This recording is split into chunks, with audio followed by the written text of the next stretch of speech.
أعوذ بالله السميع العليم من الشيطان الرجيم بسم الله الرحمن الرحيم ربنا لا تزغ قلوبنا بعد إذ هديتنا وهب لنا من لدنك رحمة إنك أنت الوهاب۔ عزیز طلبہ السلام علیکم ورحمۃ اللہ وبرکاتہ۔ شرح المدوم کتاب صوم درس نمبر 114 میں دوسرے شخص کی طرف سے تحمل کفارہ کی فروعات پر گفتگو ہوگی۔ شہید اول نے روزہ کے مورد میں کہا کہ اگر شوہر اپنی بیوی کو روزہ کی حالت میں ہم بستری کے لیے مجبور کرتا ہے تو اس کے کفارہ اور تعزیر کا متحمل ہوگا، تو اس کے متعلقہ فروعات پر گفتگو ہوگی۔ شوہر کا جبر زوجہ اور دوسرے موارد میں فرق کا اشکال۔ اگر شوہر اپنی زوجہ کو ہم بستری پر مجبور کرتا ہے تو اس میں وہ اس کے کفارے اور تعزیر کا متحمل ہوتا ہے، لیکن اجنبیہ کو یا دوسرے موارد میں جو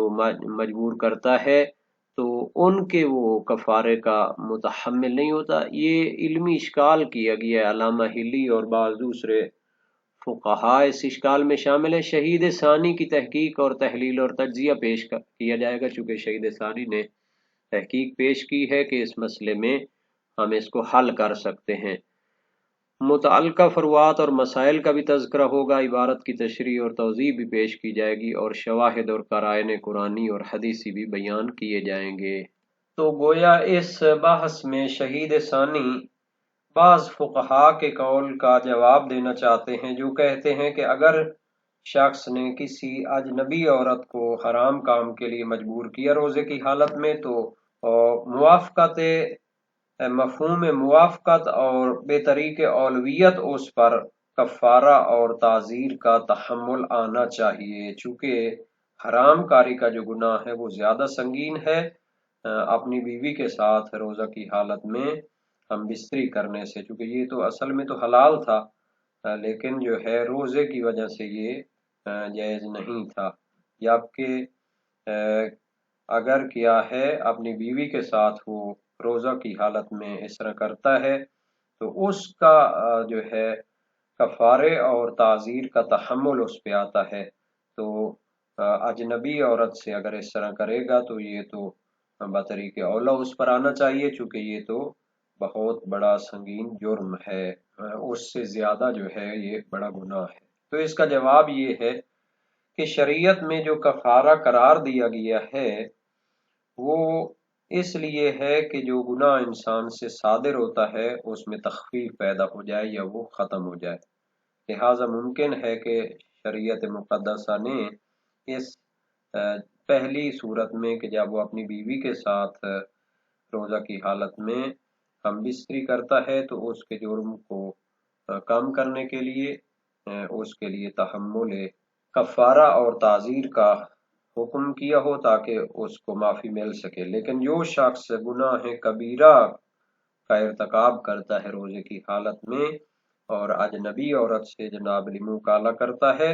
تو اس کے لیے کفارہ وغیرہ نہیں بنایا گیا، تحمل کفارہ کا نظام نہیں بنایا گیا، چونکہ اس کا تو بہت بڑا گناہ ہے اور وہ کیا ہے اس طرح کے تحمل کفارہ سے بخشا جانے والا نہیں ہے۔ اس کی مثال خود موجود ہے شریعت میں،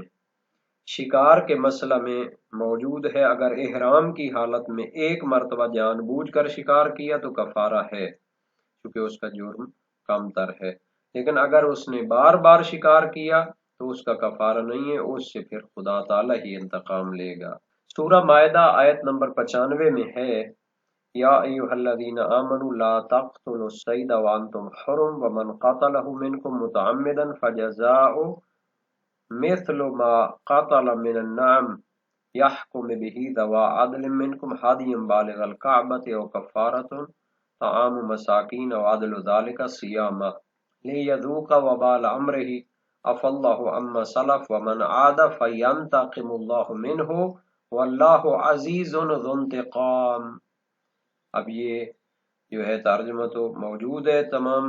مترجمین نے کیا ہوا کہ اگر ایک آدھ مرتبہ وہ اس طرح کا گناہ کرتا ہے تو اس کا کفارہ ہے، لیکن اگر وہ دوبارہ اس طرح کرتا ہے تو اللہ تعالیٰ اس سے انتقام لینے والا ہے، اس کا پھر کفارہ ہی نہیں رکھا گیا۔ تو شہید ثانی نے اس چیز کو بیس بنایا ہے اور اجنبی عورت سے حرام کام کرنے والے کے لیے کفارے کی نفی کی ہے، چونکہ نص جو موجود تھی وہ بھی اسی زوجہ کے مورد میں تھی، اور ثانیاً اس جہت کو بھی مد نظر رکھیں تو پھر یہ بات واضح ہو جاتی ہے۔ اس کے ضمن میں اب عبارت کو دیکھتے ہیں۔ وَقَوْلُ الْحُكْمِ فِي الْأَجْنَبِيَّةِ أَفْحَشُ لا يفيد أولوية التحمل لأن الكفارة مخففة للذنب فقد لا يثبت في الأقوى كتكرار الصيد عمدا۔ نعم لا فرق في الزوجة بين الدائم والمستمتع بها۔ تو یہ جو حکم ہے اجنبیہ میں زیادہ شدید اور سنگین ہے، افحش افعل التفضیل کا صیغہ بنے گا کہ یہ حکم اجنبیہ میں تو زیادہ شدید ہونا چاہیے اور اس کو اس کی طرف سے بھی تحمل کفارہ کرنا چاہیے۔ تو یہ بعض فقہا نے اس طرح اس سے استدلال کرنے کی کوشش کی تھی۔ شہید ثانی فرماتے لا یفید اولویت التحمل، یہ چیز فائدہ نہیں دیتی کہ بدرجہ اولا یہ اجنبیہ کی طرف سے بھی کفارے کو تحمل کرے، لأن الکفارۃ مخففۃ للذنب، چونکہ جو کفارہ بنایا جاتا ہے وہ گناہ کو کم کرنے کے لیے اور اس کو ختم کرنے کے لیے ہوتا ہے۔ تو اگر مثلا بیوی کے ساتھ وہ روزے کی حالت میں ہم بستری کر لیتا ہے تو وہ ایک گناہ ہے، لیکن حلال بیوی کے ساتھ ایسا کیا ہے تو اس گناہ کو کم کرنے کے لیے کفارہ ہے۔ لیکن اگر یہی کام یعنی حرام کاری کے ذریعے کرتا ہے اور وہ کیا کرتا ہے اجنبیہ عورت کے ساتھ اس طرح کرتا ہے تو اس کا کفارہ پھر تحمل نہیں کرے گا، چونکہ اس کے گناہ کو کم کرنا مقصود ہی نہیں ہے۔ فقد لا يثبت فی الاقوى، اس کی شریعت میں مثالیں موجود ہیں، قوی تر گناہ میں پھر وہ یعنی کفارہ ثابت نہیں ہوتا۔ کا تکرار الصید عمدن، جیسے کہ شکار کو جان بوجھ کر احرام کی حالت میں تکرار کرتا ہے، اگر ایک آدھ مرتبہ وہ کرتا تو اس کے لیے کفارہ بنایا گیا ہے، قرآن کی آیت پیش ہو چکی ہے۔ لیکن اگر وہ کیا کرتا ہے احرام کی حالت میں جان بوجھ کر تکرارن وہ شکار کرتا ہے تو اس کا کفارہ قرار نہیں دیا گیا، بلکہ تعبیر سے پتہ چلتا ہے کہ اللہ تعالیٰ اس سے انتقام لینے والا ہے، چونکہ اس نے شاعر اللہ کی توہین کی ہے اور حکم الہی کی اور اس کی شان میں جسارت کی ہے۔ نعم لا فرق فی الزوجۃ بین الدائم والمستمتع بها، ہاں فرق نہیں ہے، تحمل وہ کرے گا زوجہ کی طرف سے کفارے کو، اگرچہ وہ دائمی عقد ہو یا اس کے ساتھ وہ منقطع اور متع والا عقد ہو۔ وقد يجتمع في حالة واحدة الإكراه والمطاوعة ابتداء واستدامة فيلزمه حكمه ويلزمها حكمها، ولا فرق في الإكراه بين المجبورة والمضروبة ضربا مضرا حتى مكنت على الأقوى، وكما ينتفي عنها الكفارة ينتفي القضاء مطلقا ولو طاوعته فعليها الكفارة والتعزير مثله۔ تو یہاں پہ اس جو کفارے کو تحمل کرنے والا مسئلہ تھا اس کے متعلقہ مسائل بیان کرتے ہیں۔ کہتے ہیں کبھی ممکن ہے کہ عورت ایک حالت میں وہ کیا ہو مکرہ اور مجبور ہو اور دوسری حالت میں وہ کیا ہے راضی ہو جائے، تو یہ جو ہے نا جی عمل میں کی ابتدا میں ہو سکتا ہے کہ وہ مجبور ہو، بعد میں اثناء عمل میں وہ کیا ہے راضی ہو جائے، تو اگر وہ اس طرح کرے گی تو اس پر بھی کیا ہو جائے گا اپنا کفارہ بھی آئے گا۔ تو اس صورت میں مرد پر تو 2 کفارے اور 2 تعزیریں رہیں گی، کیونکہ اس نے ابتدائی عمل میں کیا تھا اپنی بیوی کو مجبور کیا تھا اور اس کے روزے کی حالت میں اس کو اس کام کے لیے آمادہ کیا تھا جبر کے ذریعے، تو اقرا والا حکم اس پر جو ہے وہ آ جائے گا۔ عورت اگر درمیان عمل میں راضی ہو جاتی ہے تو پھر اس پر بھی ایک کفارہ اور 25 تعزیانے بھی اس پر جمع ہو جائیں گے۔ قد یجتمع فی حالت واحدہ، ایک ہی حالت میں جمع ہو جاتا ہے اکراہ اور مطاوعات۔ اکراہ یعنی اس کے پر جبر کیا گیا ہے، مطاوعات یعنی بعد میں وہ راضی ہو جاتی ہے، ابتداءً و استدامتاً۔ اس طرح ہو سکتا ہے کہ ابتدا میں اس نے مجبور کیا ہو، استدامتاً دوران عمل میں وہ کیا ہے راضی ہو جائے، تو پھر فَيَلْزَمُهُ حُکْمُهُ، تو شوہر کے لیے اس کا اپنا حکم ہوگا، یعنی وہ 2 کفارے اور 2 تعزیریں لے گا۔ وَيَلْزَمُهَا حُکْمُهَا، وہ جب راضی ہو جائے گی تو پھر اس کو بھی کفارہ اپنا علیحدہ دینا پڑے گا اور تعزیر بھی کھانی پڑے گی۔ تو یہ ہو گیا جناب اس عبارت کا معنی۔ وَلَا فَرْقَ فِي الْإِكْرَاهِ بَيْنَ الْمَجْبُورَةِ وَالْمَضْرُوبَةِ ضَرْبًا شَدِيدًا۔ اچھا، یہ اپنی بیوی کو مجبور کرتا ہے روزے کی حالت میں،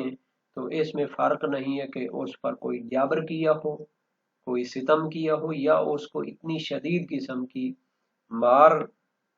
کی ہو اور اس کو ضرب کیا ہو کہ جس سے اس کو ضرر کا جو ہے اندیشہ ہو، اور وہ کیا ہے حتی مکنت علی الاقوا، حتیٰ کہ وہ کیا ہو جائے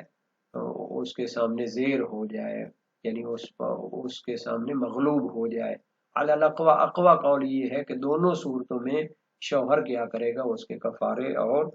تعزیر کا ضامن ہوگا، تحمل کرے گا۔ وَكَمَا يَنْتَفِي عَنْهَا الْكَفَّارَةُ يَنْتَفِي الْقَضَاءُ مُطْلَقًا۔ جب شوہر اپنی بیوی کو مجبور کرتا ہے روزہ کی حالت میں، تو اس کے کفارے کا وہ متحمل ہوتا ہے اور اس کو تعزیر بھی لگائی جاتی ہے۔ تو ادھر فرماتے ہیں جس طرح بیوی سے کفارہ منتفی ہوتا ہے، یعنی وہ کفارہ نہیں دیتی جب وہ مجبور ہو، ینتفی القضاء مطلقا، تو بطور مطلق اس سے قضا منتفی ہوتی ہے۔ اچھا، یہ جو مطلقہ ہے یہ مجبورہ اور مضروبہ کو شامل ہے، یعنی چاہے اس کو مار کر جو ہے مغلوب کیا گیا ہو یا اس پر جبر کر کے اس کو مغلوب کیا گیا ہو، مطلقاً کیا ہوگا، اس پر قضا نہیں ہوگی۔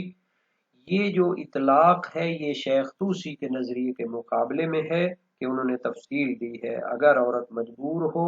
تو اس کی قضا ساقط ہے، اگر اس کو مار کر زیر کیا گیا ہو تو اس پر قضا ہے۔ اور یہ مسئلہ پہلے بھی گزر چکا ہے جہاں فرمایا تھا وَالْمُكْرَهُ عَلَيْهِ وَلَوْ بِالتَّخْوِيفِ فَبَاشَرَ بِنَفْسِهِ عَلَى الْأَقْوَى، کہ جس کو کیا کیا جاتا ہے، اکراہ کیا جاتا ہے، جابر کیا جاتا ہے، تو اس پر بھی قضا نہیں ہوتی، اگرچہ کہ اس کو دھمکی دی گئی ہو اور پھر وہ مجبوراً کیا کرے، روزے کو توڑے۔ وَلَوْ طَاوَعَتْهُ فَعَلَيْهَا الْكَفَّارَةُ وَالتَّعْزِيرُ مِثْلُهُ، اگر بیوی کیا کرتی ہے اس کام میں شوہر کی مطاوعت اور رضامندی کرتی ہے، فَعَلَيْهَا الْكَفَّارَةُ وَالتَّعْزِيرُ، تو اس پر بھی کفارہ واجب ہے اور تعزیر بھی واجب ہے، مثلہ، جیسے شوہر پر واجب تھی۔ تو اگر ایسی صورت ہو کہ دونوں باہم رضامندی کے ساتھ ایسا کریں واجب روزے کی حالت میں، تو پھر شوہر اپنا قضا اور کفارہ اور تعزیر کھائے گا، اور بیوی جو ہے اپنا کفارہ دے گی اور اس کو بھی 25 کوڑے مارے جائیں گے اور قضا بھی ان پر واجب ہوگی۔ تو اصل بحث یہ تھی جو اشکال کے جواب کی صورت میں شہید ثانی نے پیش کی تھی، یہ اصل میں شیخ طوسی اور مختلف شیعہ جو ہے علامہ ہلی کی اس سے منقول ہے کہ اجنبیہ کو اکراہ کرنے میں اشکال ہے، چونکہ کفارہ وہ عقوبت ہوتا ہے گناہ کی، اور وہ اجنبی عورت کے ساتھ حرام کاری کرنے میں وہ بڑا گناہ ہے، زیادہ شدید اس پر ہونا چاہیے اور وہ کفارے کا متحمل ہونا چاہیے۔ تو اس کا جواب یہ دیا گیا شہید ثانی کی طرف سے کہ یہ خلاف اصل ہے جو موجب ہے کہ وہ تحمل نہ کرے، یعنی جب تک دلیل خاص موجود نہ ہو، اور نص جو آئی ہے وہ تو بیوی کے ساتھ خاص ہے، تو پھر اصل برات جاری ہوگی۔ اور یہ جو بڑا گناہ ہوتا ہے تو اس کا کفارہ نہ ہونے کی بھی وجہ خود قرآن میں موجود ہے، سورہ مائدہ آیت 95 میں، وَمَنْ عَادَ فَيَنْتَقِمُ اللَّهُ مِنْهُ، جو بندہ احرام کی حالت میں بار بار شکار کرے گا تو اس سے اللہ تعالیٰ انتقام لے گا۔ اس کی تفصیل کتاب الحج میں آئے گی اور انشاءاللہ اس کو وہاں پر بیان کیا جائے گا، اور باقی جو مسائل تھے ان کی بھی عبارت اور متعلقہ وضاحت ہو چکی ہے۔ بارک اللہ فیکم۔